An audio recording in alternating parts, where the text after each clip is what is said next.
I mean, it has been a big trend for a few years now, and we've seen now for 2023 that it looks like it's growing even more than ever.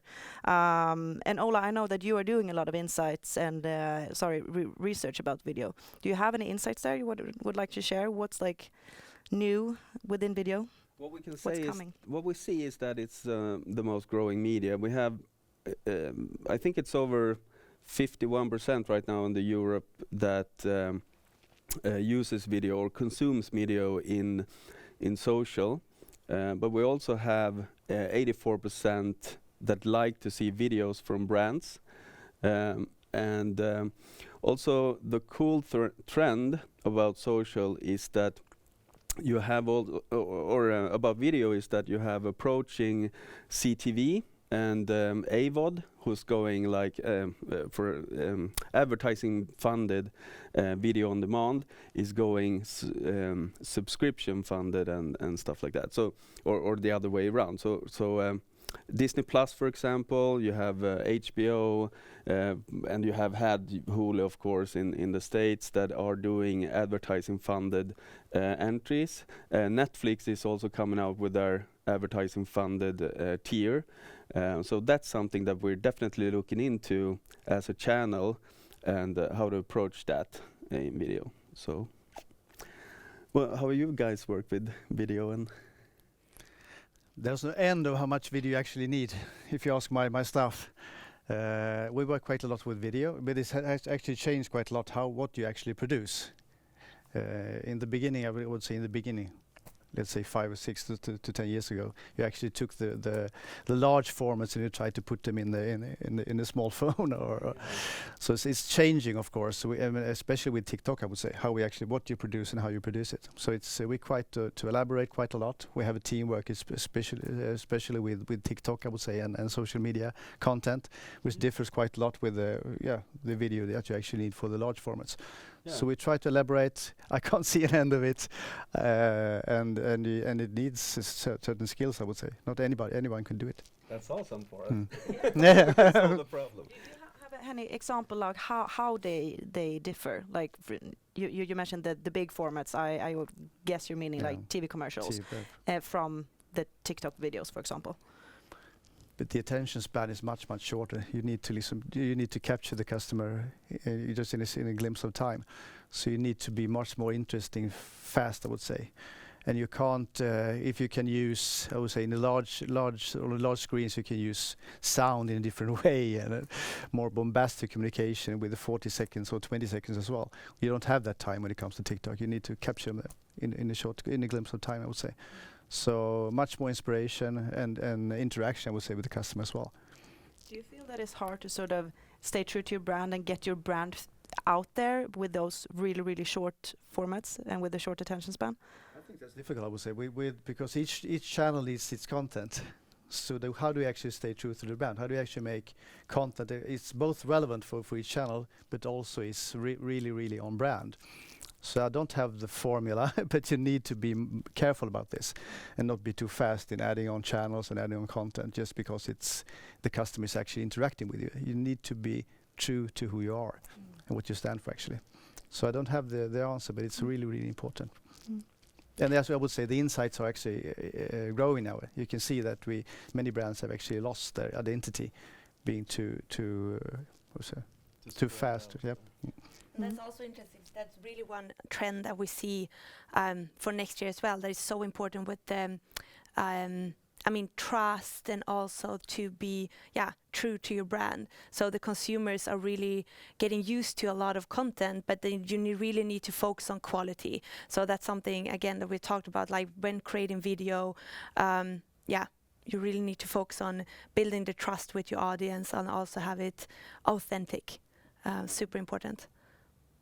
On this topic, I have a question from a viewer here. How can we use TikTok, as we're talking about TikTok, as a conversion platform, or is it rather just for awareness? I would say at TikTok, the research I made was that this was early. The number I have is from early 2022, and then it was about 24% of the respondents who wanted to buy on TikTok. So they might be a little bit after when it comes to implementing shops.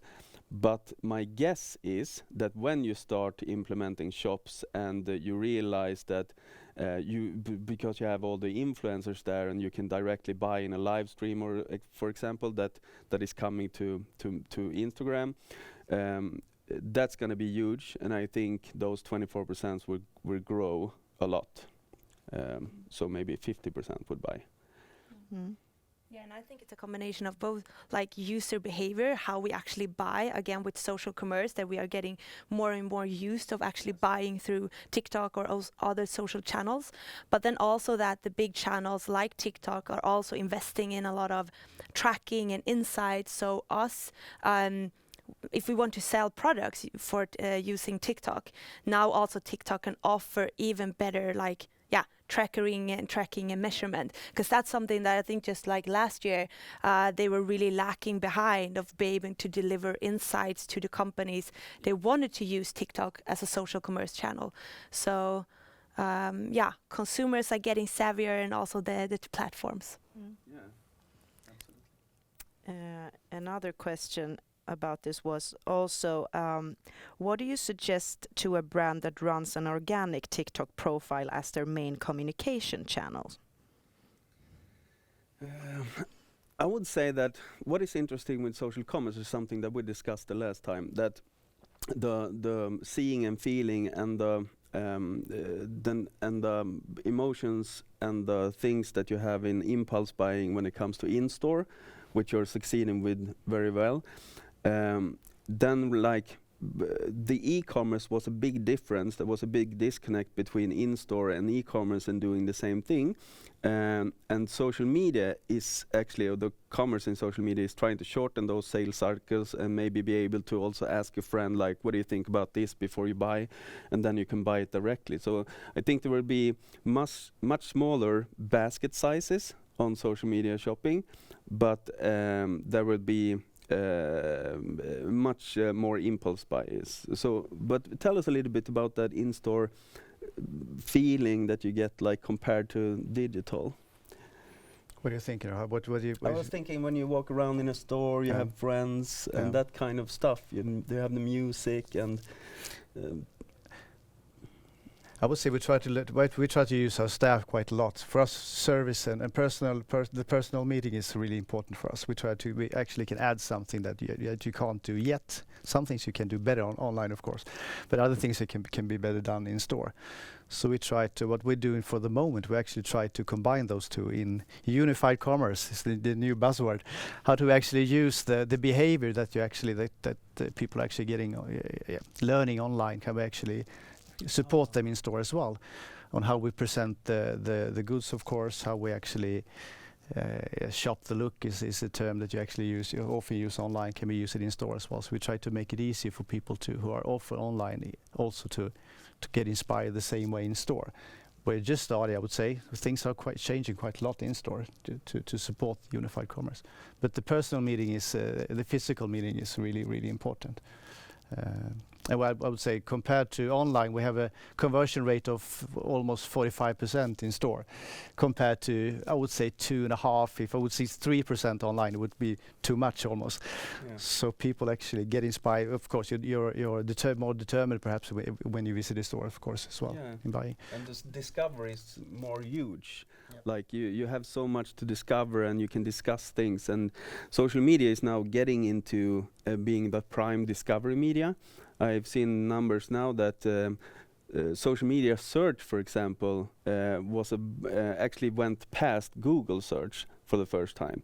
So if you combine all of the searches that goes on in social media sphere and compare it to all the Google searches, you have like this now, and that's really exciting for the discovery phase. So I think it's going to be a huge opportunity for in-stores and who started there to be more closer and getting those impulse buying and getting the inspiration out there. So what you do with influencers is obviously awesome. Yeah. But you will in the future you will see much more of social media behavior and communication in store as well. Yeah. You can see many concepts that are actually already there, but it's changing quite fast now. Yeah, that's cool.